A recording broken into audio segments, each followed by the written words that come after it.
Welcome to Sonara's Deep Dive. Welcome to the Deep Dive. Today, we're going on a journey, a really remarkable exploration into what you might call cultural tenacity. Mhm. Our mission is to decode Uatsdin, which you might also hear called Assianism. It's the native Indo-Iranian religion of the Ossetian people, and they live right in the middle of the very complex geopolitical landscape of the North Caucasus. And this really isn't just a story about some old folk tradition that's barely hanging on. Not at all. No. It's about a living, self-aware civilization that is actively and quite consciously reaching back across thousands of years to formalize its ancient spiritual identity. So geographically, where are we talking about exactly? We're focused on the region that's split between North Ossetian, which is part of the Russian Federation, and the very contentious territory of South Ossetia. And the Ossetians, they hold this truly unique position in the world. And that position is the historical hook. I mean, it's what makes this so fascinating. For anyone who might not be familiar, the Ossetians are widely recognized as the direct descendants of the ancient and frankly feared Scythians. And their successors, the Alans. Exactly. So we're talking about a direct cultural and linguistic line. This means we are tracing a spiritual lineage that connects the people living in the Caucasus today, right now, straight back to the nomadic horse-riding archers of the Eurasian steppe. We're talking first millennium BCE. It's an unbelievably rare example of continuity. I mean, just think about that span of time. Think about the sheer level of cultural pressure they've had to endure for centuries. Absolutely. They're situated in this incredibly complex, sort of polyglot, ethno-religious matrix of the Caucasus. And for over 1,000 years, they've been squeezed between two colossal global monotheisms. You have Russian and Georgian Orthodox Christianity on one side. And Islam from all their neighboring groups on the other. It's immense pressure. To survive that kind of geopolitical and religious force for that long is one thing. But what we're seeing now is something else entirely. It's the conscious revitalization of this polytheistic ethnic folk religion. Yes, in the post-Soviet era, it's being systematically organized.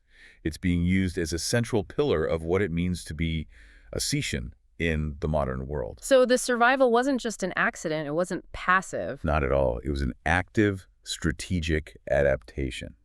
So that really brings us to the central question for this deep dive. Let's hear it. How did this ancient Scytho-Iranian spiritual substrate manage to hold on with such resilience, often by, wearing the camouflage of its oppressors? And what are the specific mechanisms, theological, political, you name it, that are being used in its powerful modern reconstruction today? Okay, let's unpack this. And the best place to start is right at the heart of identity, the name itself. So the first hurdle is just defining what we're talking about, because the name has actually shifted over time.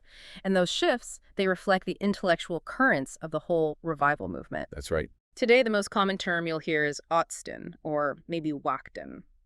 Where does that name come from, and what does it tell us about what the movement is trying to achieve? Well, the term Uatsdin is a very modern coinage. It only really shows up around 2010. And it was a very deliberate intellectual choice. Okay. Linguistically, din is simple. It just means religion or faith.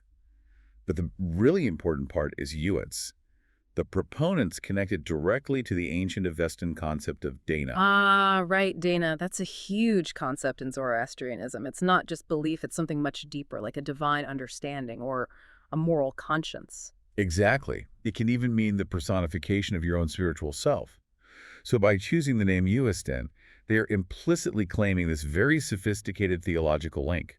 They're connecting themselves to the purest, most ancient Iranian spiritual traditions. But that wasn't the first name they used. No. Before the 2010s, back when nationalist intellectuals first started this conscious reorganization in the 80s, they preferred the name Ætsæg Din. Ætsæg Din. And that translates to the true faith. It does. That sounds much more, nationalistic, doesn't it? It implies that the faith they're rebuilding is the one genuine, authentic, indigenous spiritual path.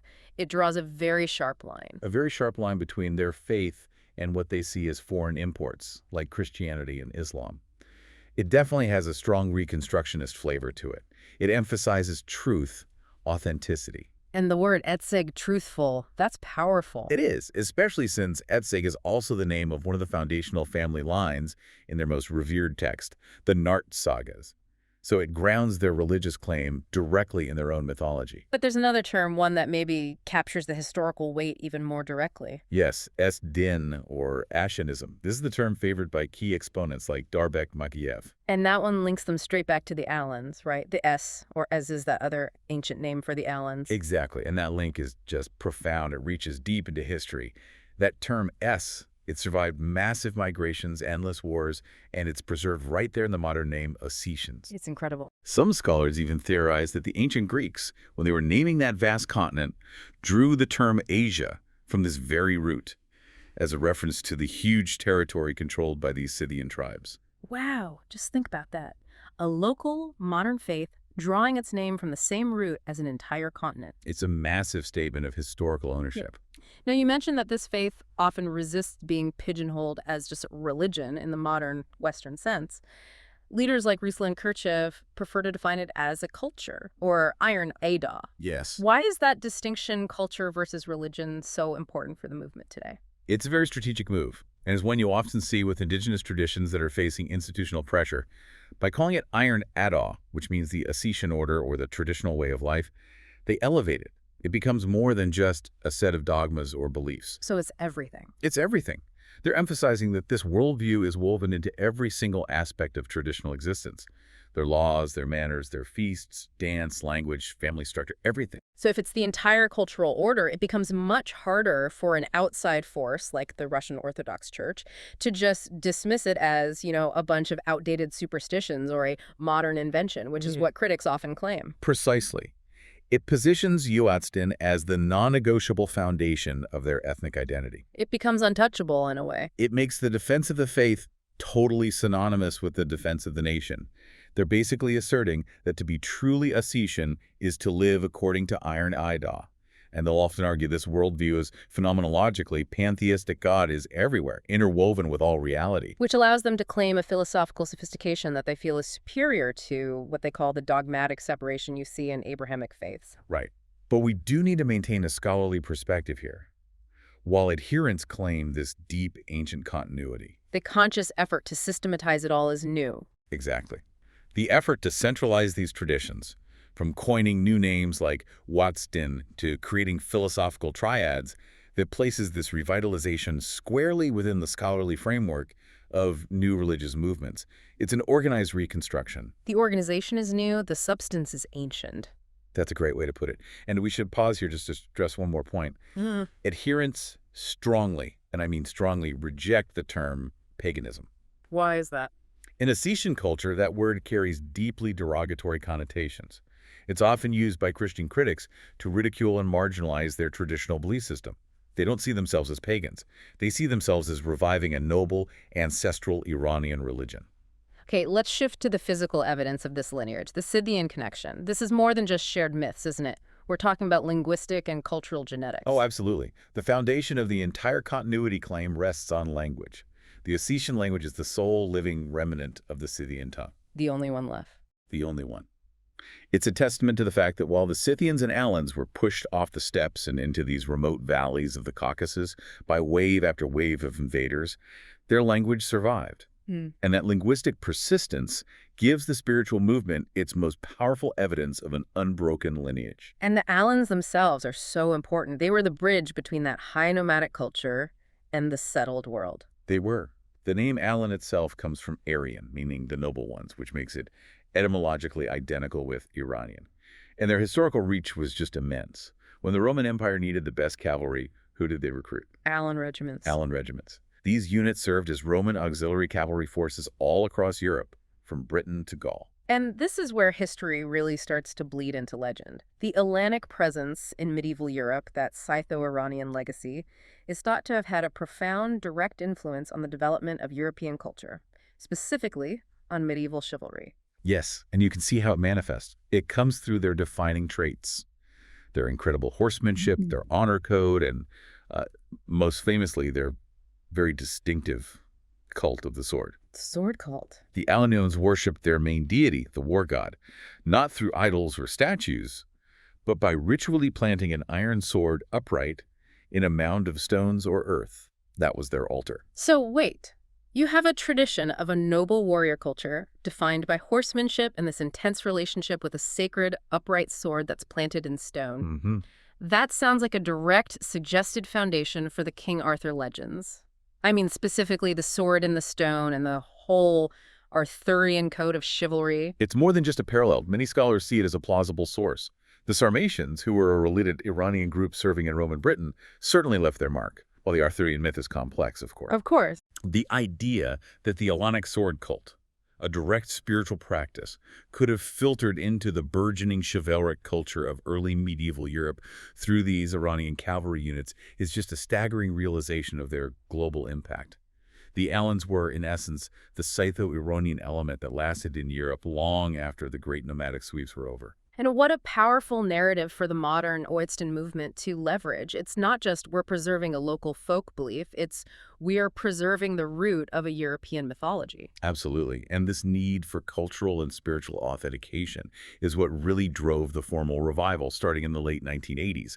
It coincides perfectly with the instability and then the collapse of the Soviet Union. A vacuum opened up. A huge one. Yeah. And intellectuals and nationalists saw it, and they sought to fill it with an authentic national religion that demonstrably predated the foreign imposition of Christianity, which they often saw as a tool of Tsarist and later Russian imperial assimilation. But if your goal is spiritual legitimacy and national self-definition in a modern state, you need to move beyond just decentralized folk practices. You need centralization. You need authority. Which brings us to the Styr Nykhas. The Styr Nykhas, or the Great Council, this is the body that provided that necessary structure. Yeah. It was formed in the early 1990s, and it functions as the central organizational and sacerdotal leadership. So before this, it was all very localized. Highly localized. Religious authority resided with specific ritual leaders or village elders, and rites just happened organically at local shrines. There was no central body. So what does formalizing a body like this do for Uatsdin on both a national and an international stage? It achieves three critical things for a modern religious movement. First, it codifies and systematizes all those previously decentralized rituals and beliefs, which ensures uniformity and, intellectual rigor. Second, it provides a recognized central authority. That's a necessary thing to have if you're dealing with state governments or international religious bodies. And third, it's the primary engine for cultural preservation. It ensures that the Iron Ida is maintained and promoted rather than just fading into local folk memory. It transforms scattered traditions into an organized institution. Precisely. The Styr Nykhas is essentially the governing body and the theological engine of this reconstructed faith. And that move from local tradition to centralized theology is what allows them to establish the really complex cosmology we're about to dive into. So let's talk about the divine structure of Uatsdin. From what I understand, it maintains a pretty classic hierarchical pattern that you see in a lot of ancient Indo-Iranian pantheons. It does. The cosmology is polytheistic, so it's populated by many specialized deities, but it's ultimately provided over by a single supreme creator deity, Styr Nykhas, the great god. So it's almost monotheistic at the very top, but then it clearly maintains a lot of space for a whole host of other divine entities. What's the role of Styr Nykhas in this cosmology? He is the absolute source. He's called Ætsæg, the god of the gods, and also Duneskeneg, the creator of the universe. His name, Ætsæg, is actually cognate with the Iranian term Khuda, which means Lord or God. And he's seen as being quite remote, right? Very remote. Crucially, he's perceived as being ineffable and often unconcerned with the immediate day-to-day affairs of humanity. He exists above the active pantheon. That concept of a supreme remote deity immediately makes me think of the ancient Iranian concept of Zirvan, the god of infinite time who exists before the active dualism of good and evil. Is Styr Nykhas understood in a similar way? The parallel is very strong. He's the ultimate abstract architect. He's the foundation upon which the entire cosmos rests, but he doesn't typically receive direct prayers for, mundane needs. That's what the other deities are for. So this transcendental quality creates a necessary distance. It does. And that distance allows the intellectual movement to overlay a very sophisticated philosophical framework onto the traditional folk structure. And this is where that modern systematization really comes into its own, moving the faith into a really comprehensive theological discourse.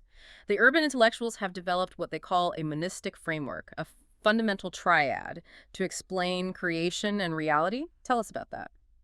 The construction of this triad is maybe the most important intellectual development of the modern revival. It's what reinforces Uatsdin's legitimacy as a mature system.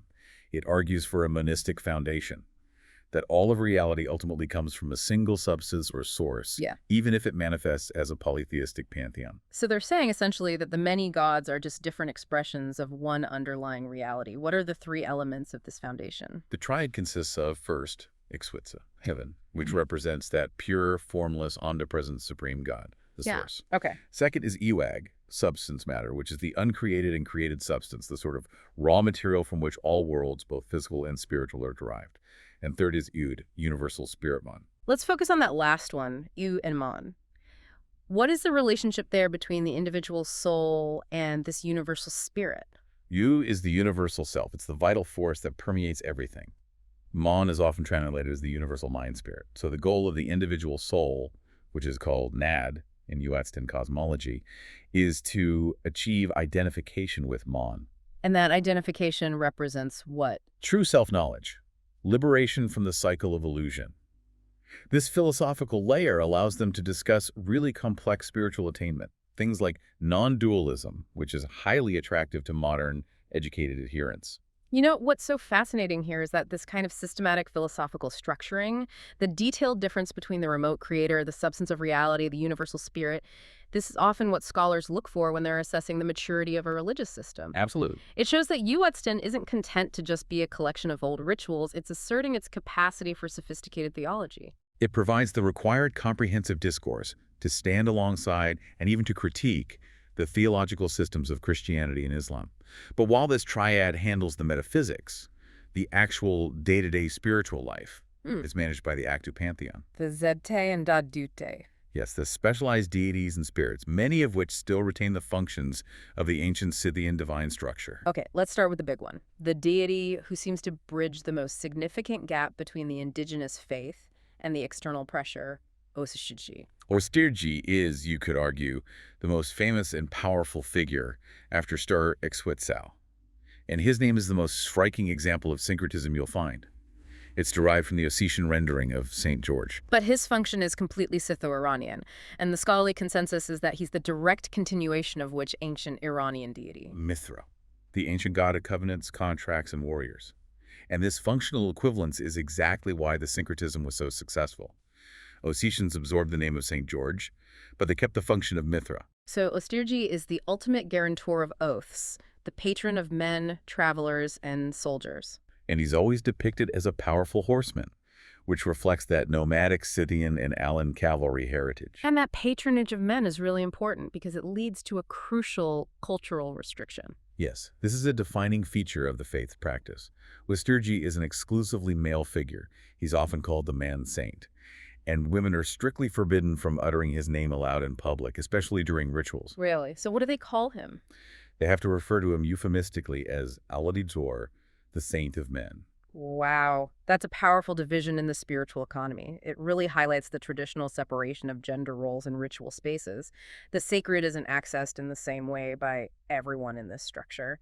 It anchors him firmly in the martial and communal sphere of men, especially around the ritual feast, the Kuvid.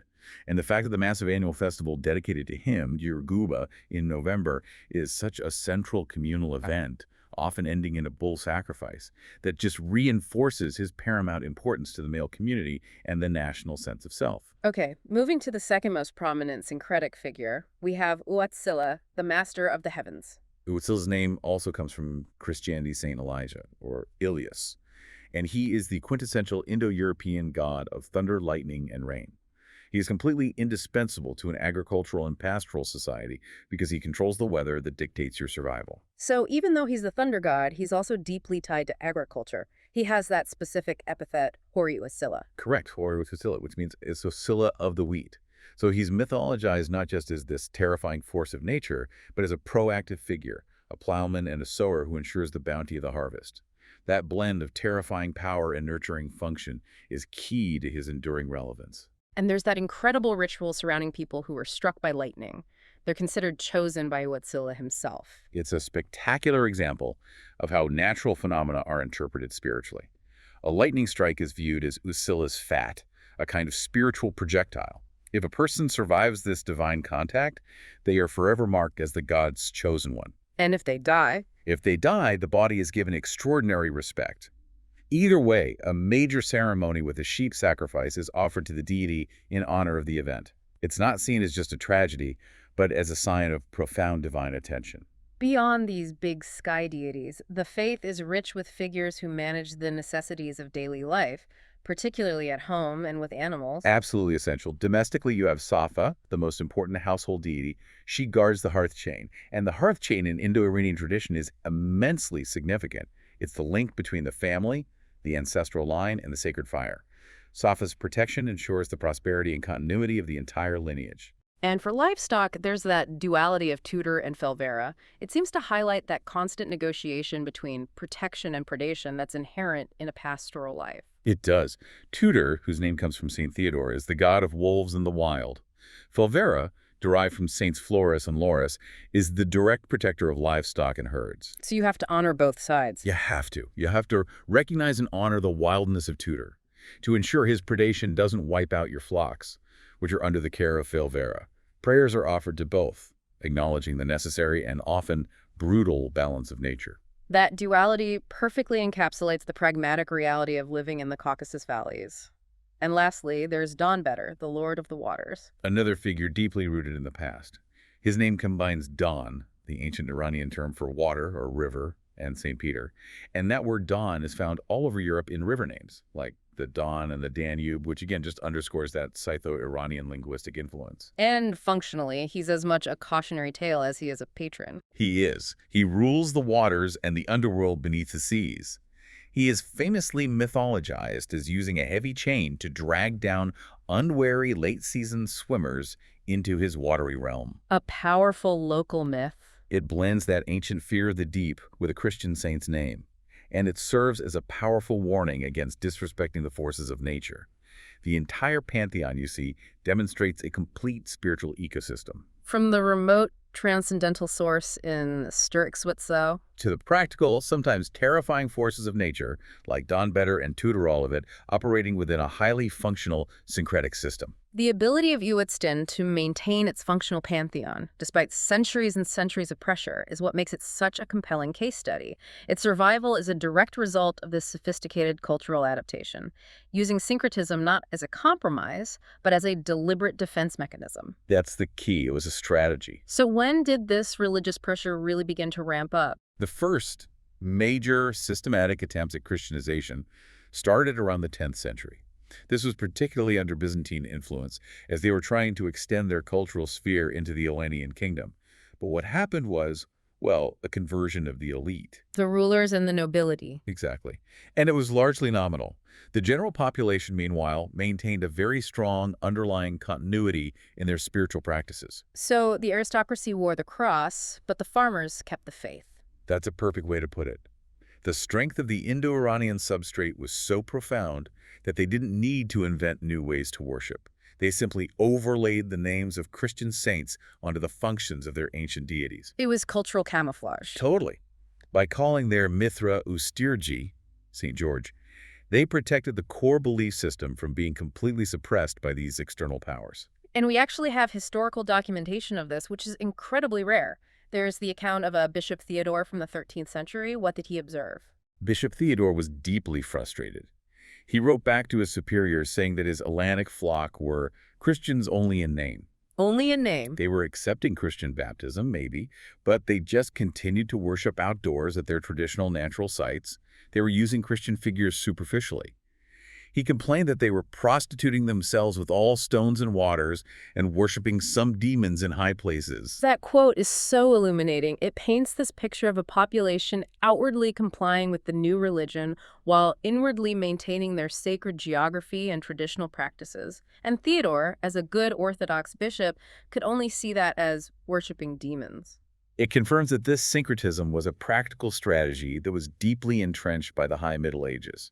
It was a conscious act of cultural resilience. The function of the god remained. Only the identifying label was allowed to change. Exactly. Now, this faith, lacking a traditional prophetic scripture like the Bible or the Avesta, it needed a textual foundation for the modern revival, and they found it in the North Sagas. The North Sagas are these heroic tales shared across the North Caucasus, right? By neighboring groups like the Circassians and Abkhaz, too. So why did the Ossetian movement select this particular heroic cycle as its primary, almost scriptural source? Because it provides that indispensable indigenous historical narrative. By elevating the sagas to a foundational text, the nationalist exponents could define the true faith through historical precedent and mythological connection. They become a source for theology, for ethics, for describing the cosmology, and it's all rooted in Ossetian history, not foreign prophecy. The sagas offer a detailed source for understanding the pantheon, but they also serve as a chronicle of the very struggle between indigenous belief and foreign monotheism that we've been talking about. They absolutely do. The sagas contain these profound mythological conflations that reflect this long spiritual struggle. For instance, the original solar hero, Soslan, he gets partially subsumed by his Christian counterpart, St. John, who's known in Ossetian as Ætsæg. This blending shows the mythological impact of the incoming faith. And the thunder hero, Butraz, he also undergoes a transformation, doesn't he? He does, and this is a central mythological moment that reflects the shifting power structures. Butraz, the ironclad thunder hero, is ultimately killed by the thunder god in his Christian syncretized form, Uatsilla or Saint Elijah. So the old hero is killed by the new version of the god. Right.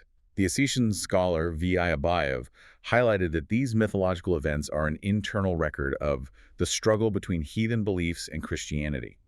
The sagas aren't just entertainment, they are a theological history book of survival. Beyond the heroic narratives, we also find traces of what look like ancient shamanic practices in Ossetian folklore, specifically this journey to the land of the dead. Yes, this is the tradition of the Uatsdin. These are specific individuals who, usually on the eve of St. Sylvester, can fall into a trance state, a sort of shamanic ecstasy, and embark on a spiritual journey to the land of the dead, which is known as Kuris. And how is this spiritual journey perceived by the community? Is it a good thing? The Uatsdin are seen as intermediaries between the living and the dead. They remain motionless during their trance, and when they awaken, they claim to have visited Kuris, which is described as a meadow of the dead. The significance lies in what they might bring back with them. Bring back. A powerful, experienced soul might return with miraculous seeds of luck or prophecies for the village. But an inexperienced soul might, inadvertently bring back something negative like a fever or sickness, which would then plague the community. That distinction between the experienced and the inexperienced soul, the ability to access the spiritual realm but the danger of misusing it, that's a common motif in shamanic traditions all over the world. It is. It underscores a spiritual landscape that is governed by specific, profound ritual knowledge, which is very different from the doctrine and hierarchy of Christian eschatology. It affirms that spiritual power is local, it's accessible through specific individuals, and it's tied directly to the geography of the Caucasus. And this entire spiritual ecosystem is maintained through the ritual life, which forms the physical bedrock of the faith. The resilience of Uatsdin is ultimately tangible. You can see it and feel it in its rituals, which link the human community directly to the natural world. This emphasis on sacred geography defines it firmly as a nature religion. And the point of contact is the Kuvandin, the place of prayer. The Kuvandin is crucial because it embodies the whole philosophy. Traditionally, these sites were sacred groves, mountaintops, or distinct natural features.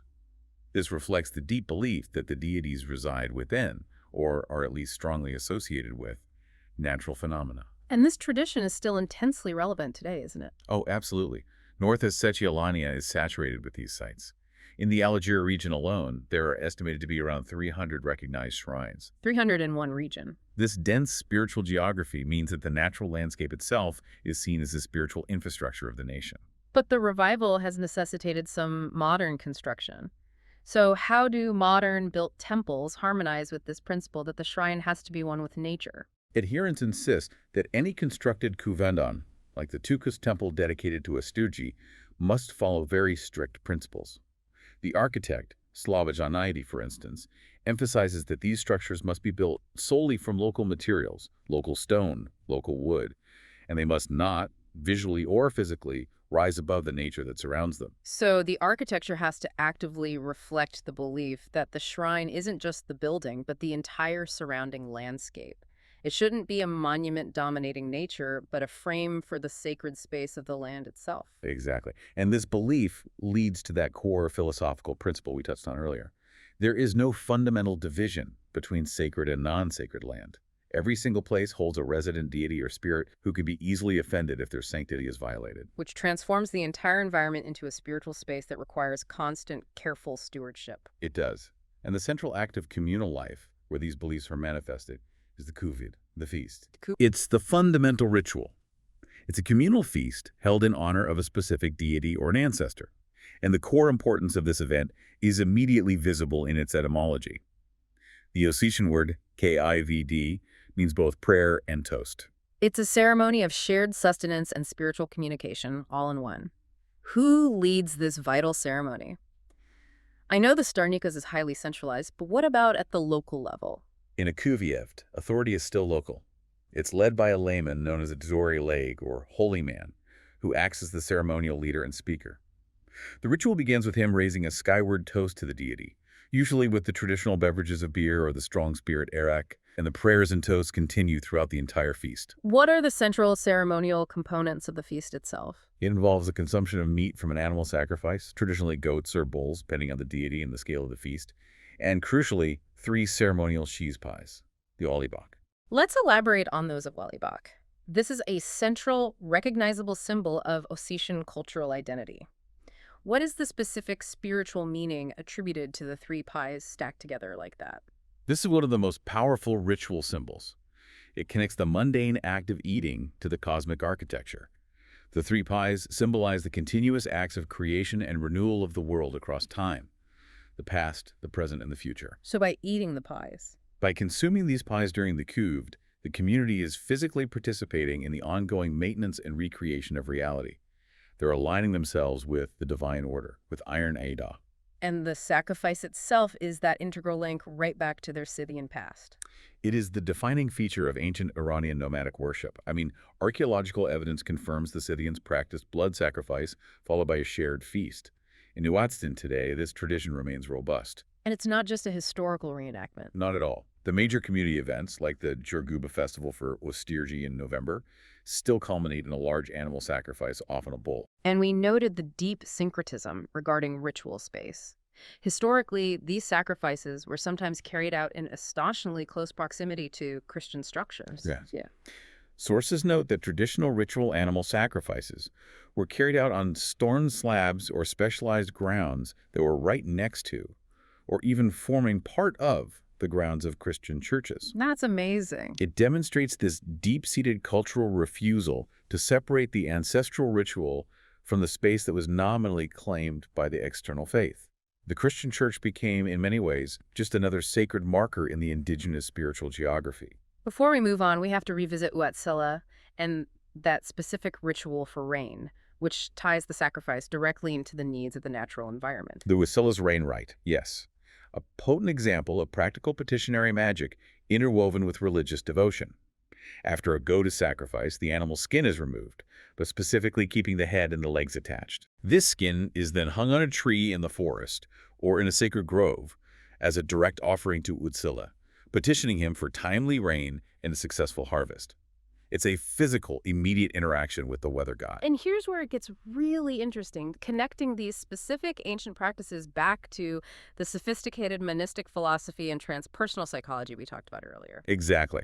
Modern Uatsdin proponents argue the faith is rooted in pantheism, that God is fully interwoven with all existence. So they reinterpret these communal rituals not just as petitions to separate deities, but as forms of non-dualistic spiritual practice, as methods of achieving cosmic union. So the kuvid and the ritual dance are defined as religious activities of pure experience. What does that mean in practice? Intellectuals argue that traditional practices like the communal choral singing and the kuvid feast function as a form of collective meditation. The use of traditional spirits, like arak, during the toast ceremony, is often interpreted as a way to facilitate entry into altered states of consciousness, leading to non-dualism and mind expansion, which they categorize using the modern term transpersonal experience. It sounds like they're describing a form of traditional spiritual technology. They are. The goal is the connection to what they call the subtle world, the supposed 95% of reality that is invisible. The communal choral singing, for example, is said to reproduce the sacred vibrations of the divine universe. Oh, so? By merging their voices in the choir, the community forms a single harmony, and in doing so, they believe they are reproducing the divine light and the vibrations that gave rise to creation itself. This move to redefine traditional rituals using concepts like collective meditation, non-dualism, and transpersonal experience. It's a highly strategic intellectual defense. It allows them to assert that Uatsdin is a progressive, empirical, and even scientific form of spirituality that transcends the dogmatism they associate with Abrahamic faiths. The post-Soviet revival of Uatsdin is just inextricably linked to the political project of nation building. I mean, the collapse of that Soviet ideological umbrella, it created a void, a huge void. And nationalism rushed in to fill it. It did. And the search for an authentic pre-colonial religion became absolutely critical. So by embracing Uatsdin and its Scytho-Iranian roots, they are actively positioning the indigenous faith as an ethnic bulwark. What are they bulwarking against specifically? Against both Russian Orthodox Christianity, which has historically been the ideological arm of the Russian state, and also neighboring Islamic groups. Uatsdin allows Ossetians to define themselves distinctly as descendants of the Alans, maintaining an Indo-Iranian heritage and separate from what they see as the foreign influences of both Moscow and the surrounding Islamic republics of the North Caucasus. And this is not a fringe movement we're talking about either. The success of the revival is clear from its robust popular adherence. It's highly successful, though the numbers do vary.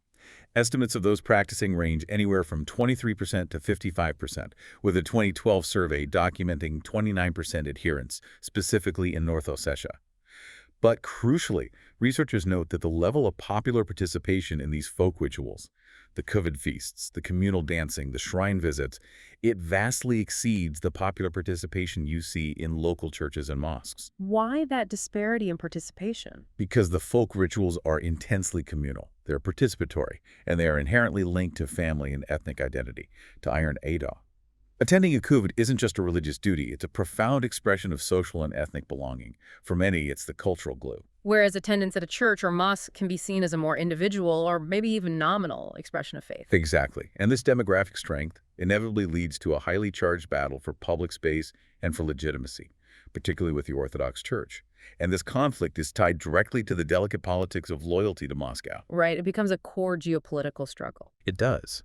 Orthodox activists and state authorities in North Ossetia aggressively promote the narrative of Ossetians as the only historically Orthodox indigenous people in the North Caucasus. They're preparing right now to celebrate the 1100th anniversary of Iranian Christianization. It's a massive state-backed event. And how does the Orthodox leadership, particularly someone like Archbishop Leonid Gorbachev, respond to this resurgence of Uatsdin? The response is dismissive and, well, aggressive. Archbishop Gorbachev has publicly rejected Uatsdin entirely, calling the ethnic Ossetian religion a modern invention. He's gone even further, harshly dismissing the claims of ancient Aryan and Scytho-Iranian roots as complete nonsense. He argues that the true historical identity of the Ossetian people is Orthodox Christianity, full stop. So when traditionalists criticize the Orthodox Church for being a foreign imposition, the Orthodox side frames that criticism as a rejection of the spiritual links to Russia itself. It becomes an issue of separatism. That's the political utility of the conflict. For the Orthodox camp, loyalty to the church is equated with loyalty to the Russian state. So any promotion of an indigenous pre-Christian faith is therefore interpreted as an attempt to sever the spiritual and state umbilical cord linking Ossetia to Moscow. But for the traditionalists, Orthodoxy is simply a tool of cultural and political assimilation. That's their view. And meanwhile, the government has to walk this very, very fine line to avoid alienating either side entirely. A delicate balancing act. A very delicate one. On one hand, they support the visibility and legitimacy of traditional culture, for example, by officially recognizing and supporting the Uastyrdzhi festival as a national holiday. But on the other hand, they have to fully fund and prepare for the major Christian anniversary celebrations to placate Moscow and maintain their loyalty narrative. Let's go back to the intellectual defense, because this is arguably the most unique contribution of the modern movement. Proponents like Darbek Makiev are using concepts from modern philosophical and psychological language, specifically transpersonal psychology, to legitimize Uatsdin. This is a really sophisticated maneuver. Makiev argues that to understand a religion properly, you have to move beyond just dogma and look at the source of religious experience. And in modern scholarship, that's defined by the transpersonal experience. Altered states of consciousness, mind expansion beyond the limited ego, non-dualism. So he's citing figures like Stanislav Grof, a pioneer of transpersonal psychology, to frame traditional Ossetian practices as naturally effective technologies for achieving these transcendent states. Exactly. He asserts that the kuvit and the ritual dances are fundamentally methodologies. The goal is to facilitate that mind expansion and non-dualism, which constitutes the pure experience of religion. And this contrasts sharply with Abrahamic religions, which he claims build their teaching on rigid doctrine and the idea of separation, God versus humanity, sacred versus profane, and thereby use doctrine as a tool of ideological control. And he extends the psychological lens directly into their sacred texts, the Nart sagas. He's redescribing ancient mythical battles in terms of modern psychological concepts. And this is the most brilliant part of the defense. The fearsome giants in the sagas, the Wegwoite, who threaten the Nart heroes. They're reinterpreted not as physical monsters, but as parasitic energies that arise from uncontrolled thoughts, ego inflation, and negative emotions. So a Nart hero battling a giant is actually a description of an inner spiritual discipline. Precisely. When the hero Behtraz dissects one of the Wegwoite giants, Makiev reinterprets this as a description of putting thought under controlled observation, a psychological technique that's akin to meditation or yoga. He is asserting that the Nart sagas offer deep self-knowledge and that the ancient Ossetians possessed a sophisticated, progressive science of consciousness that Uatsdin now unlocks. Which essentially reframes Uatsdin as a scientific spiritual practice perfectly aligned with ancient Indo-Aryan principles, and that allows adherents to claim an intellectual and spiritual superiority over the dogmatic foreign systems that are trying to control their thoughts. It's a complete intellectual package for legitimacy in the 21st century. What a dense yet profoundly rewarding exploration. We have synthesized the history of Uatsdin, the faith of the Ossets, as this uniquely resilient Indo-Iranian tradition. It survived the pressure of centuries through successful syncretism by adapting the names of Christian saints to preserve the ancient functions of deities like Uastyrdzhi, who's really Mithra, and Uatsilla, the thunder god. And this ancient spiritual substrate was then formalized in the post-Soviet era by the Styr Nykhas, which elevated the Nart sagas to serve as its indigenous mythological scripture. And today, the movement ensures its modern relevance by using these sophisticated philosophical tools like transpersonal psychology to assert its legitimacy and identity on the national and global stage. The enduring strength of Uatsdin lies not just in its theological depth, from that monistic triad to the complex pantheon, but crucially in its intimate connection to the traditional communal rituals, the kuvit feasts, the animal sacrifices, and a sacred geography where every feature of the Caucasus landscape is imbued with spiritual meaning. It's a dynamic model for how to maintain historical and ethnic continuity in a world of increasing globalization and ideological competition. It really is. It's a powerful lesson in cultural self-definition. Let's return to the words of the great Ossetian national poet Kosta Kitagurov. The world is my shrine, the universe is my fatherland. A beautiful line. And let's remember that core Uatsdin belief we discussed, that there is no division between sacred and non-sacred land, that every place holds a resident deity who can be offended if their sanctity is violated. So, given this deep-seated pantheistic philosophy of interconnectedness and sacred geography, we're left with a final provocative thought. What kind of environmental and cultural stewardship might this indigenous faith drive in the highly politicized, geologically active, and environmentally fragile Caucasus region? If the whole world is truly your shrine, how does that translate into environmental action? Something profound to mull over until our next deep dive. Thanks for tuning into Sonara's Deep Dive. Don't forget to subscribe so you won't miss any of our future episodes. I bring you fresh content every week. Thanks for listening.